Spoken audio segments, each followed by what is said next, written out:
Como vicerrectora de Políticas Inclusivas y Vida Universitaria de la Universidad de Córdoba, me sumo a la celebración del 3 de diciembre, el Día Internacional de las Personas con Discapacidad. En la Universidad de Córdoba trabajamos día a día porque la igualdad de oportunidades y el desarrollo de los derechos de las personas con discapacidad sea una realidad, ofreciéndoles los apoyos educativos, los refuerzos pedagógicos necesarios para alcanzar un éxito curricular y una promoción académica. Una promoción académica que les permita obtener unos niveles altos de empleabilidad y, de este modo, alcanzar un estilo de vida digno y autónomo.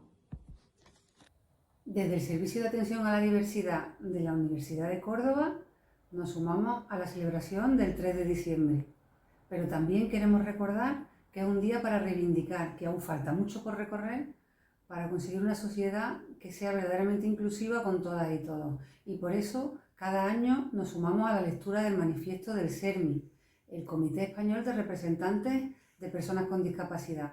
Este año la pandemia nos obliga a hacerlo de forma virtual, pero aquí os lo dejamos. Internacional y Europeo de las Personas con Discapacidad. Las personas con discapacidad y sus familias exigen estar presentes en la reconstrucción social y económica post-pandemia.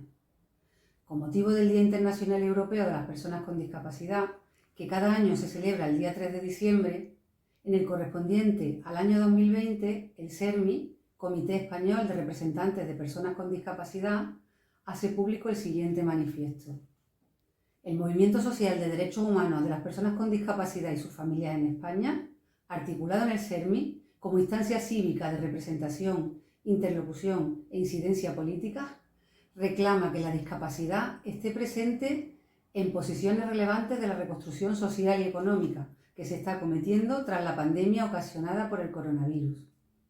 Hablar de pandemia, que tanta desolación y destrucción nos está trayendo, nos lleva como primer impulso a realizar un recordatorio sentido y dolido a las víctimas y personas damnificadas por la enfermedad y a sus familias, que en el ámbito de la discapacidad están siendo estremecedores. Inmediatamente, tras la evocación de quienes han sufrido, se impone dar las gracias a las familias, profesionales y personal voluntario que en esta crisis de salud pública, dando lo mejor de sí mismas, están teniendo a las personas con discapacidad en su horizonte de preocupación, atención y cuidado. Junto a las personas mayores, las personas con discapacidad estamos siendo de los grupos sociales más castigados, en medida desorbitada por esta pandemia. Y no solo por condiciones objetivas, estado de salud persistente, etc., sino sobre todo por factores sociales, políticos, económicos y legales, que nos colocan en posición de fragilidad extrema ante una emergencia sanitaria de estas proporciones. Las personas con discapacidad sentimos que rige una ley inexorable y fatal que lleva consigo irremediablemente que cuando a la sociedad, al país le va mal, a lo social, a la discapacidad, le va mucho peor. Y cuando a la sociedad, al país, le va bien, ese bienestar no llega, o solo fragmentos mínimos, a las personas con discapacidad y a sus familias. Nos rebelamos contra esa norma no escrita, ausente de toda ética, tan obscena e hiriente como plena de vigencia y eficacia. Las personas con discapacidad, mujeres, hombres y sus familias, su articulación social, hemos recibido y estamos recibiendo un impacto exacerbado de la pandemia. Multitud de informes, estudios, investigaciones confeccionados estos meses evidencian las generalizadas violaciones de los derechos de las personas con discapacidad, sobre todo en las personas con discapacidad mayores. Ha experimentado en este tiempo de pandemia una cartografía del lado oscuro que nos ha tocado vivir estos meses y que se ha alargado de manera sorprendente durante los próximos. Hay que hablar de reconstrucción, sí, también en la esfera de la discapacidad, porque la desarraigación está siendo intensa y extensa en nuestro grupo de población y en su estructura y en sus redes de apoyo, siempre precarias, ahora ya exhaustas.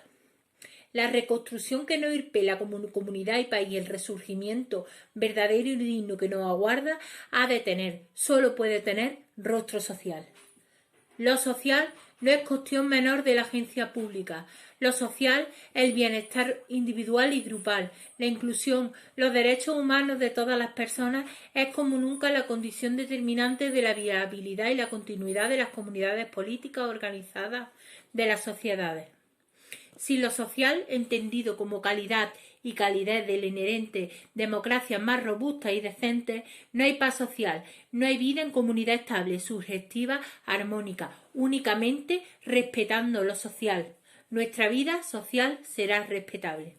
La agencia propósita que traslada el movimiento CERMI con vista a esta reconstrucción está atravesada por el enfoque de derechos humanos, irreconocible y único aceptable cuando se trata de discapacidad, y por el de género, mujeres y niñas con discapacidad, madres cuidadoras y mujeres con discapacidad mayores, que debe constituir el grupo preferencial de actuación de las políticas públicas de igualdad y de inclusión.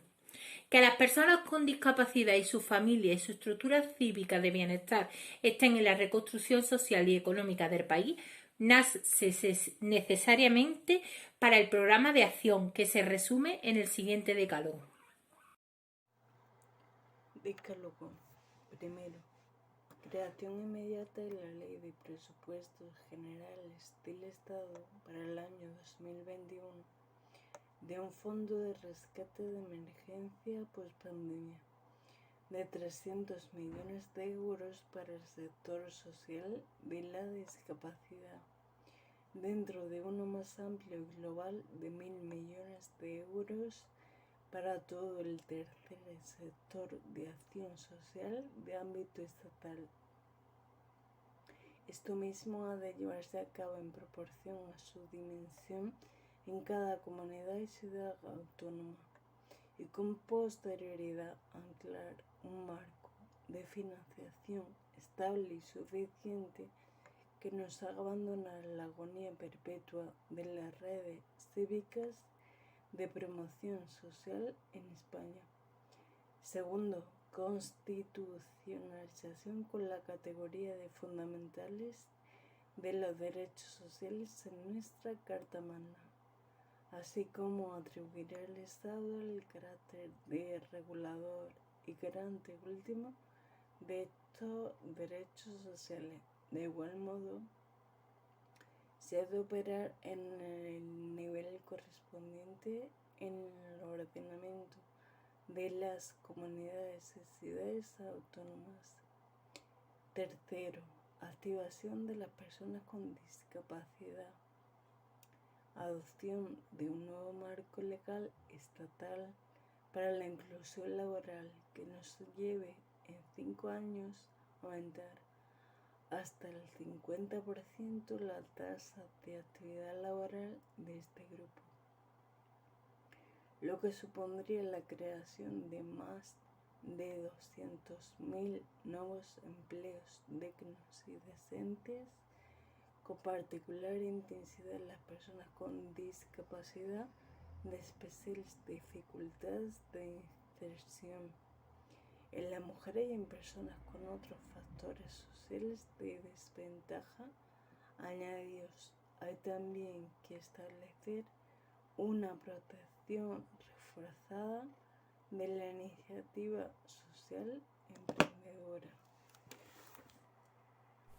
Cuarto, acabar con la hostilidad del entorno hacia las personas con discapacidad, o por otro nombre, lograr ver implantada la accesibilidad universal en todos los entornos. Reforma inmediata de la Ley de Propiedad Horizontal, regular la accesibilidad cognitiva con nueva dimensión, mejorar el marco normativo de la accesibilidad audiovisual, asegurar la accesibilidad a la comunicación y a la información. Quinto, contar con apoyos suficientes y efectivos que han de proporcionar con el rango de derecho subjetivo los poderes públicos para que las personas con discapacidad podamos elegir cómo y dónde vivir y cómo desarrollar un proyecto de vida libremente elegido. Esto pasa aquí y ahora, por generalizar la asistencia personal como prestación más inclusiva, acometer una estrategia ambiciosa de desinstitucionalización para que ninguna persona con discapacidad se vea obligada a vivir donde no quiera, ni en la forma que no desee. Extender efectivamente la autonomía personal haciendo realidad la vida independiente. Se necesita una agenda urbana reinventada, que piense y ponga en práctica nuevas formas habitacionales inclusivas y comunitarias para las personas con discapacidad, incluidas las personas con discapacidad mayores. Sexto, universalizar la inclusión, disponiendo de apoyos reales, suficientes e individualizados en todos los entornos de la vida de la persona con discapacidad, en el educativo, en el laboral, en el social, en el sanitario, en los deportivos, en el consumo, en el acceso a bienes y servicios a disposición del público, en el acceso a la información y a la comunicación, etc. Séptimo, creación, sin más excusas ni demora, de un auténtico espacio sociosanitario, como proveedor de bienestar y red de soporte, que garantice apoyos para unas condiciones dignas de vida a las personas con necesidades complejas y superpuestas, educativas, sociales y sanitarias. Octavo, ayudar a quien de verdad ayuda, la familia, que son la primera y última red de apoyo y protección y principal resorte de inclusión de sus miembros con discapacidad, en especial de la infancia y de las personas mayores. Son necesarias más que nunca políticas familiares integrales y robustas que otorguen una protección intensificada a aquellas familias en las que hay una situación de discapacidad. Noveno, la transformación digital de las estructuras, de los procesos y de la vida social no puede hacerse a expensas o expulsando a las personas con discapacidad. Lo digital ha de ser accesible, asequible y sensible con la diversidad humana, desde el origen, representando una fuente de oportunidades para sellar las fracturas y exclusiones que aún nos apartan de la corriente general de la comunidad. Décimo, lo social. Ha de ser también verde y próximo. Las personas con discapacidad, y particularmente aquellas de edad avanzada, que residen en el medio rural, para poder considerar a este entorno como amistoso, han de contar con recursos y apoyos, los cuales les permitan fijarse y desarrollarse humanamente allí donde quieren vivir.